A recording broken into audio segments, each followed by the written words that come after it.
आप सभी को नमस्कार, नमस्ते, प्रणाम। आप सुन रहे हैं किताबें और मैं। यहाँ आपको सुनने को मिलेंगे प्रसिद्ध लेखकों के बेहतरीन उपन्यास, नाटक और कहानियाँ। तो बने रहिए मेरे यानी लवेश कुमावत के साथ और सुनते रहिए किताबें और मैं। आज मैं आपको सुनाने जा रहा हूँ मुंशी प्रेमचंद की लिखी कहानी गुल्ली डंडा। हमारे अंग्रेजी दोस्त माने या ना माने, मैं तो यही कहूँगा कि गुल्ली डंडा सब खेलों का राजा है। अब भी कभी लड़कों को गुल्ली डंडा खेलते देखता हूँ तो जी लोटपोट हो जाता है कि इनके साथ जाकर खेलने लगूं। न लान की ज़रूरत, न कोर्ट की ज़रूरत, न नेट की, न थापी की। मज़े से किसी पेड़ से एक टहनी काट ली, गुल्ली बना ली और दो आदमी भी आ जाएं तो खेल शुरू हो गया। विलायती खेलों में यह सबसे बड़ा ऐब है कि उसके सामान महंगे होते हैं। जब तक कम से कम 1 सैकड़ा न खर्च कीजिए, खिलाड़ियों में शुमार ही नहीं हो पाता। यहाँ गुल्ली डंडा है कि बिना हर फिटकरी के चोखा रंग देता है। पर हम अंग्रेजी चीज़ों के पीछे ऐसे दीवाने हो रहे हैं कि अपनी सभी चीज़ों से अरुचि हो गई। स्कूलों में हर एक लड़के में 3-4 रुपए सालाना केवल खेलने की फीस ली जाती है। किसी को यह नहीं सोचता कि भारतीय खेल खिलाएं जो बिना दाम कौड़ी के खेले जाते हैं। अंग्रेजी खेल उनके लिए हैं जिनके पास धन है। गरीब लड़कों के सिर पर क्यों यह व्यसन मरते हो?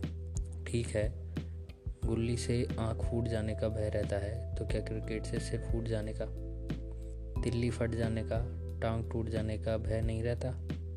अगर हमारे माथे में गुल्ली का दाग आज तक बना हुआ है तो हमारे कई दोस्त ऐसे भी हैं जो थापी को बैसाखी से बदल बैठे। यह अपनी अपनी रुचि है।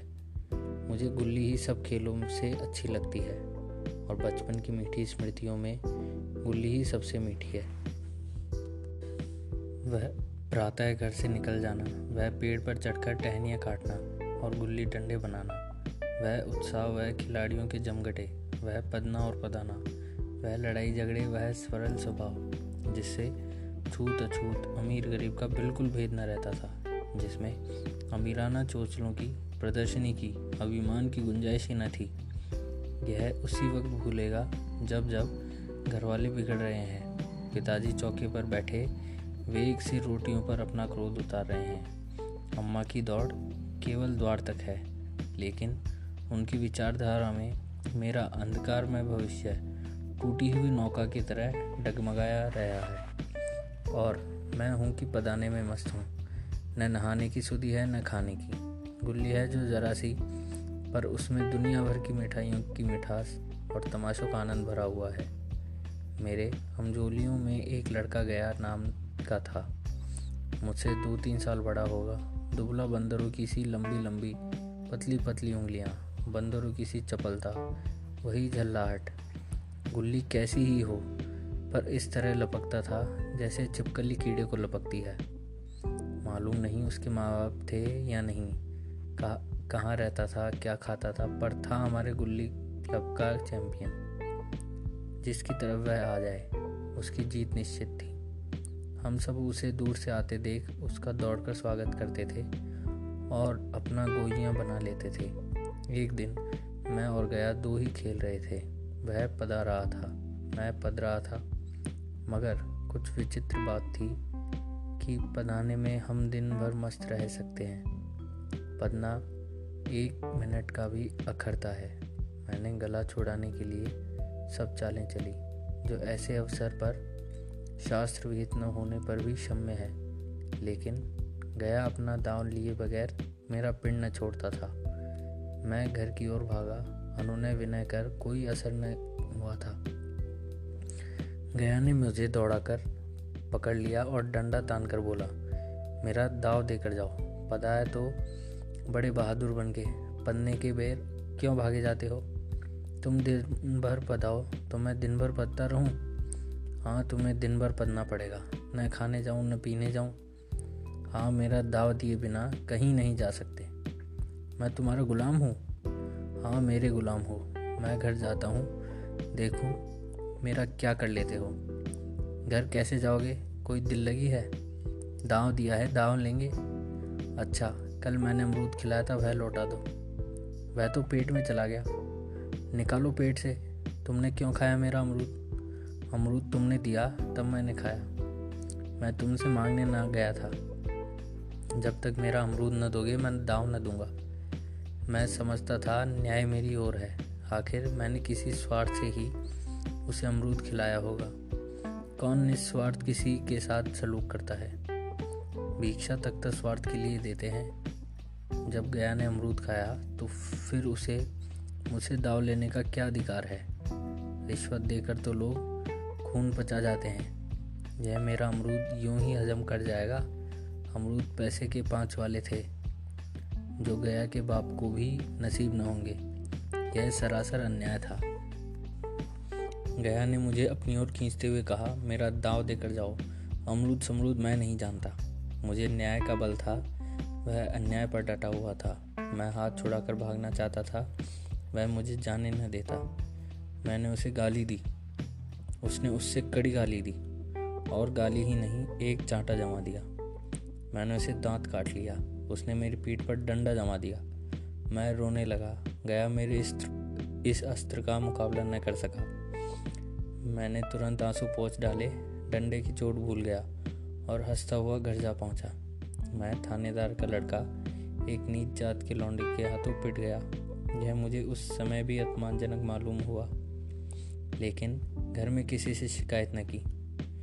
उन्हीं दिनों पिताजी का वहां से तबादला हो गया। नई दुनिया देखने की खुशी में ऐसा फूला कि अपने हमजोलियों से बिछोड़ जाने का बिल्कुल दुख न हुआ। पिताजी दुखी थे। वह बड़ी आमदनी की जगह थी। अम्मा जी भी दुखी थी। यहाँ सब चीज़ें सस्ती थी और मोहल्ले की स्त्रियों से घेराव सा हो गया था। लेकिन मैं सारे खुशी से फूला नहीं समाता था। लड़कों में जी टूटा रहता था। वहाँ ऐसे घर थोड़े ही होते हैं। ऐसे ऐसे ऊंचे घर हैं कि आसमान से बातें करते हैं। वहाँ के अंग्रेजी स्कूल के कोई मास्टर लड़कों को पीटे तो उसे जेल हो जाती है। मेरे मित्रों की फैली हुई आंखें और चकित मुद्रा बतला रही थी कि मुझसे उनकी निगाहों में कितनी स्पर्धा हो रही थी। मानो कह रहे थे, तुम भगवान हो भाई, जाओ, हमें तो इसी उजाड़ ग्राम में जीना भी है और मरना भी। 20 साल गुजर गए। मैंने इंजीनियरिंग पास की और उसी ज़िले का दौरा करता हुआ उसी कस्बे में पहुंचा और डाक बंगले में ठहरा। उस स्थान को देखते ही इतनी मधुर बाल स्मृतियाँ हृदय में जाग उठी कि मैंने छड़ी उठाई और कस्बे की सैर करने निकला। आंखें किसी प्यासे पथिक की भांति बचपन के उन क्रीड़ा स्थलों को देखने के लिए व्याकुल हो रही थी, पर उस परिचित नाम के सिवा वहाँ और कुछ परिचित न था। जहाँ खंडर था वहाँ पक्के मकान खड़े थे। जहाँ बरगद का पुराना पेड़ था वहाँ अब एक सुंदर बगीचा था। स्थान की काया पलट हो गई थी। अगर उसके नाम और स्थिति का ज्ञान न होता तो मैं उसे पहचान भी न सकता। बचपन की संचित और अमर स्मृतियाँ बाहें खोले अपने उन पुराने मित्रों से गले मिलने को अधीर हो रही थी, मगर वह दुनिया बदल गई थी। ऐसा जी होता था कि उस धरती से लिपटकर रोऊं और कहूं, तुम मुझे भूल गई, मैं तो अब भी तुम्हारे वही रूप देखना चाहता हूँ। सहसा एक खुली जगह में मैंने 2-3 लड़कों को गुल्ली डंडा खेलते देखा। एक क्षण के लिए मैं अपने को बिल्कुल भूल गया कि मैं एक ऊंचा अफसर हूँ। साहबी ठाठ है। रौब और अधिकार के आवरण में जाकर एक लड़के से पूछा, क्यों बेटे, यहाँ कोई गया नाम का आदमी रहता है?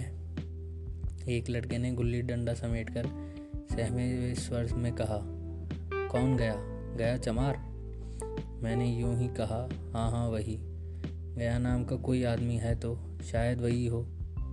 हाँ है तो ज़रा उसे बुला सकते हो? लड़का दौड़ता हुआ गया और एक क्षण में एक 5 हाथ के काले देव को साथ लिए आता दिखाई दिया।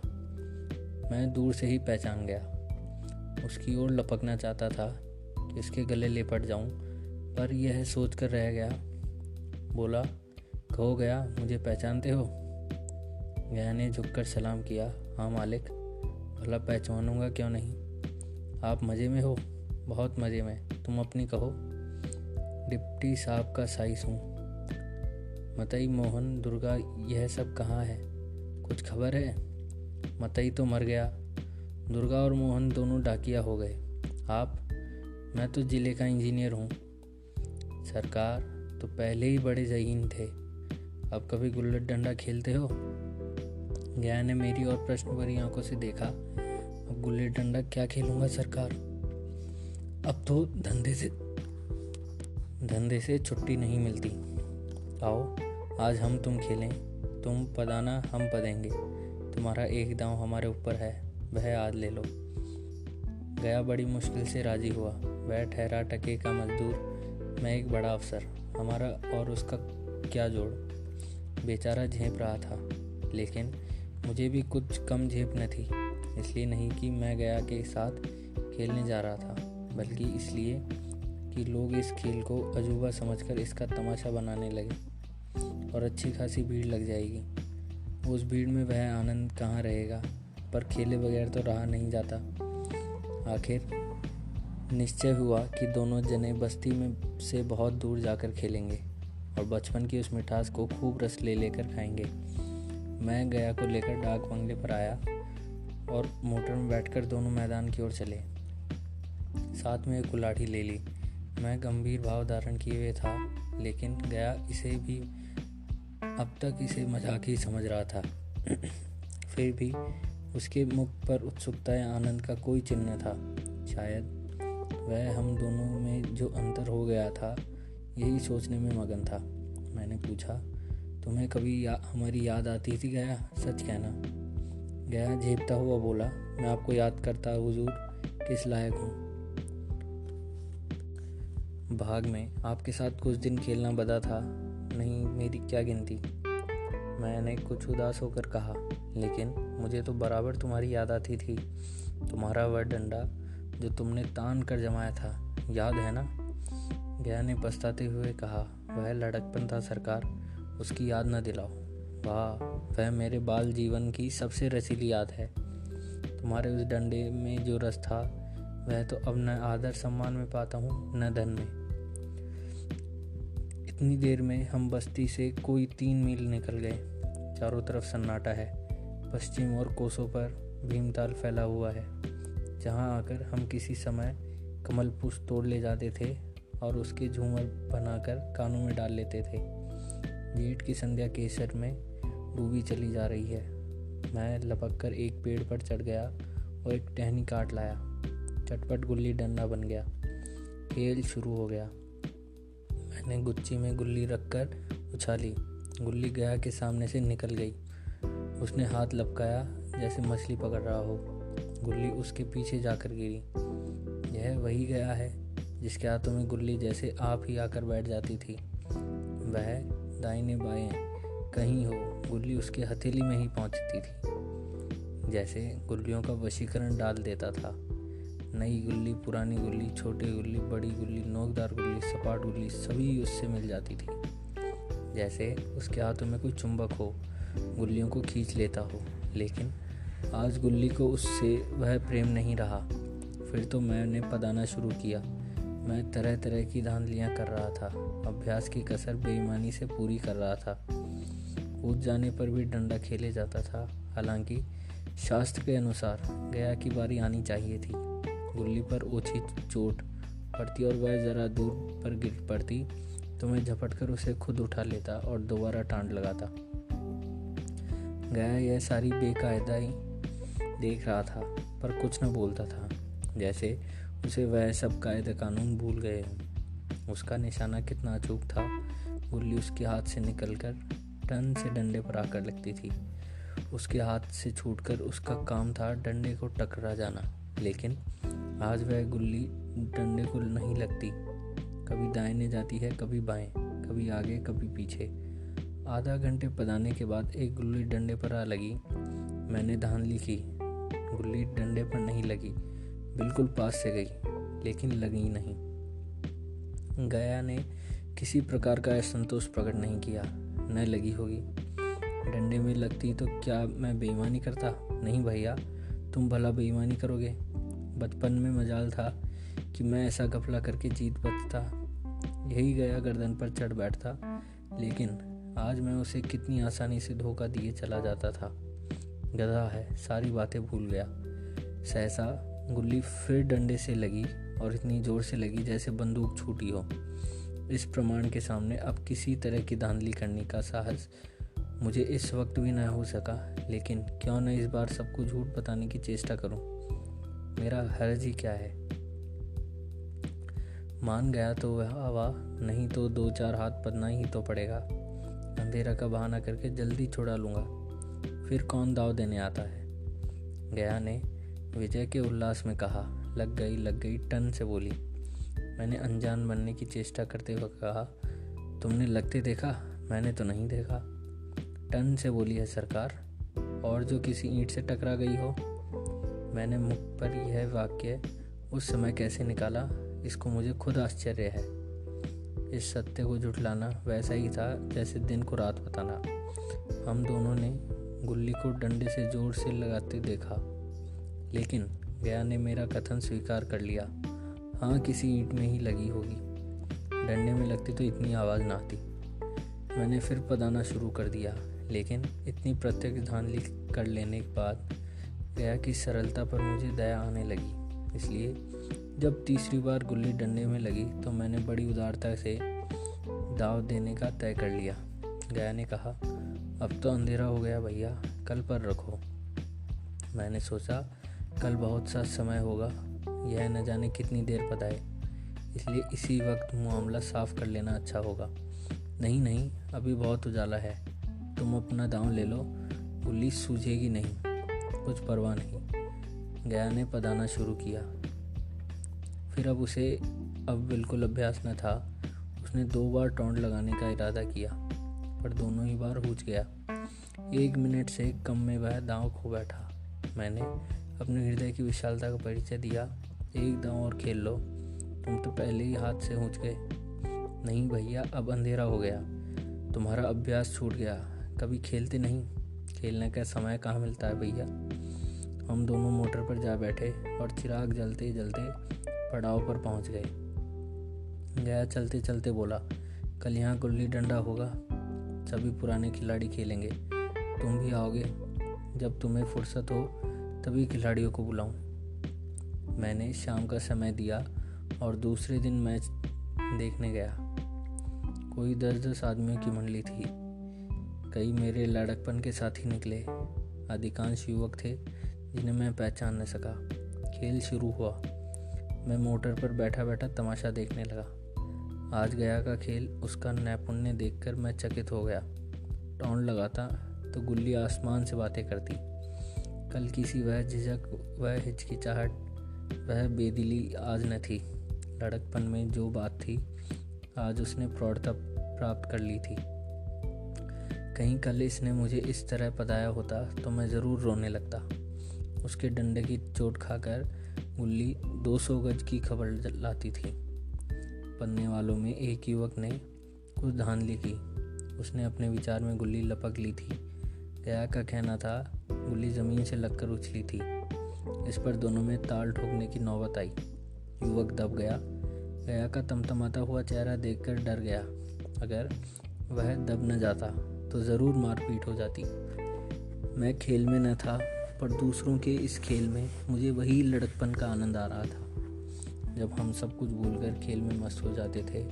अब मुझे मालूम हुआ कि कल गया ने मेरे साथ खेलना नहीं, केवल खेलने का बहाना किया। उसने मुझे दया का पात्र समझा। मैंने धांधली की, बेईमानी की, पर उसे ज़रा भी क्रोध न आया, इसलिए कि वह खेल न रहा था, मुझे खेला रहा था, मेरा मन रख रहा था।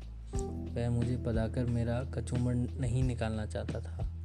मैं अब अफसर हूँ। यह अफसरी मेरे और उसके बीच में दीवार बन गई है।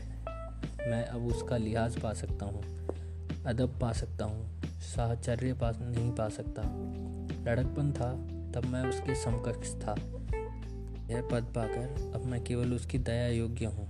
वह मुझे अपना जोड़ नहीं समझता। वह बड़ा हो गया और मैं छोटा हो गया हूँ। तो यह थी आज की कहानी गुल्ली डंडा। आशा करता हूँ आपको यह कहानी अच्छी लगी होगी। तो ऐसी ही और कहानियों के लिए सुनते रहिए किताबें और मैं। तब तक के लिए धन्यवाद।